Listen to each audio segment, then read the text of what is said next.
Deus abençoe a sua vida e a sua família. Acompanhe as análises desse vídeo até o final, para uma melhor compreensão da palavra de Deus. Tesseract, também denominado hipercubo, segundo a ciência moderna, trata-se do resultado de uma formulação, proposta por Albert Einstein, em sua tese denominada Teoria da Relatividade, pela qual é incorporado nos cálculos das 3 dimensões espaciais, que são altura, largura e profundidade, a 4ª dimensão mensurável, que é o tempo. Agregando ao cubo utilizado para a representação das 3 dimensões, um outro cubo que envolveria o primeiro, formando assim um hipercubo, da teoria de espaço-tempo. Esse objeto tesseract ou hipercubo, vem sendo demonstrado, nesses últimos anos, em alguns filmes da Marvel Studios, como Capitão América, O Primeiro Vingador, Vingadores Guerra Infinita e Ultimato, nos quais esse objeto surgiu como um receptáculo da denominada Joia do Espaço, a qual habilitaria o seu portador, com a capacidade de se teletransportar para qualquer ponto do universo. O filme Interestelar ainda nos traz a proposta da vinculação da gravidade às outras 4 dimensões já mencionadas, gerando a 5ª dimensão, a da força gravitacional. E a partir de agora, iremos fazer uma análise dessa teoria científica, iniciada por Einstein, sobre o fato de sermos seres tridimensionais, sujeitos à 4ª dimensão, enquanto para o roteiro do filme Interestelar, outros seres desconhecidos, de 5 dimensões, seriam aqueles que auxiliaram a humanidade, e com base nessas teorias, iremos analisar o que a Bíblia nos diz a respeito desses tipos de eventos. Primeiramente falaremos do cubo, ou hipercubo denominado tesseract, em relação ao que a Bíblia declara sobre esse assunto. No livro do Apocalipse, no seu 21º capítulo, no verso 16, diz: "E a cidade estava situada em quadrado, e o seu comprimento era tanto como a sua largura. E mediu a cidade com a cana de medir, até 12.000 estádios, e o seu comprimento, largura e altura eram iguais."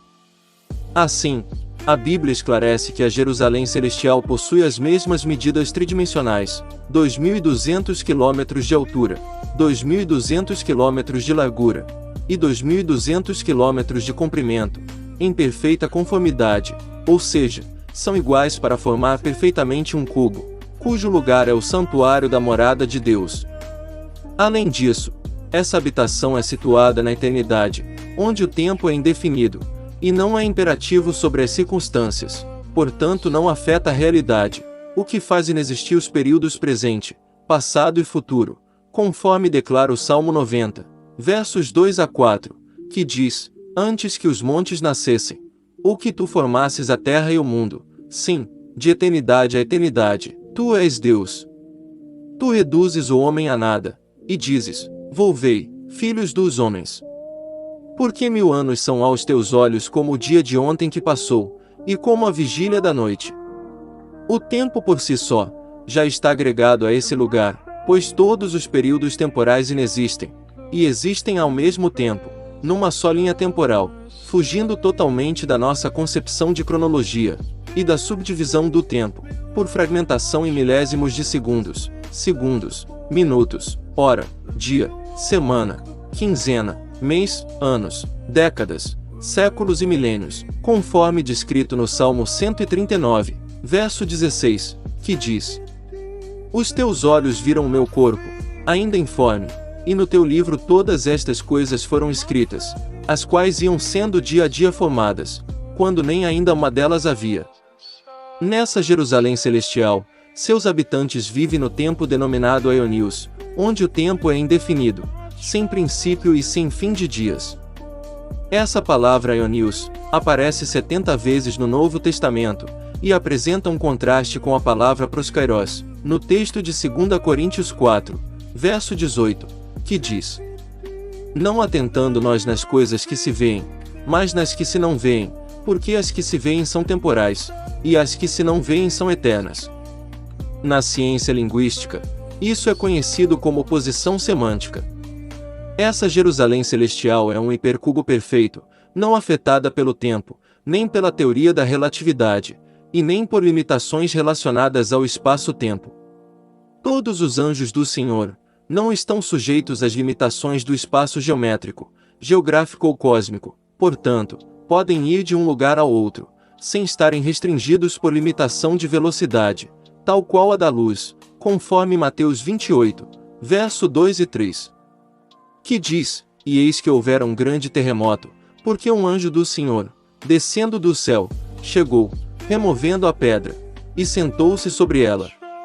E o seu aspecto era como um relâmpago, e a sua veste branca como a neve. Em alguns eventos, como os descritos em Lucas 24 e João 20, Jesus aparecia e desaparecia subitamente, diante dos seus discípulos, fatos que ocorreram dentro de uma casa, e no caminho para Emaús, assim como no livro de Atos, no capítulo 1, ele subiu aos céus, e foi ocultado por uma nuvem, enquanto surgiram dois varões, repentinamente, para afirmar que esse mesmo Jesus haveria de vir, da mesma maneira que retornou aos céus.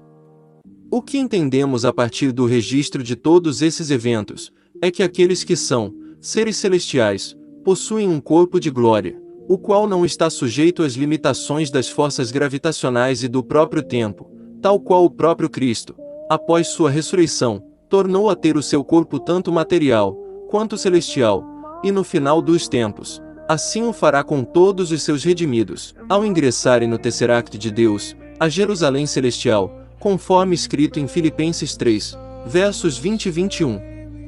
Que diz: Mas a nossa cidade está nos céus, donde também esperamos o Salvador, o Senhor Jesus Cristo, que transformará o nosso corpo abatido, para ser conforme o seu corpo glorioso, segundo o seu eficaz poder de sujeitar também a si todas as coisas. Dessa forma, entendemos que os filmes trazem uma representação de eventos narrados pela Bíblia, cuja ciência consegue somente teorizar as verdades descritas na Palavra de Deus, e que realmente a humanidade foi, e ainda é auxiliada por seres de outras dimensões, qual seja, do próprio céu, cujas afirmações bíblicas cremos sem nenhuma comprovação, mas pela fé na pessoa do Salvador Jesus. Gostou desse vídeo? Curta e compartilhe.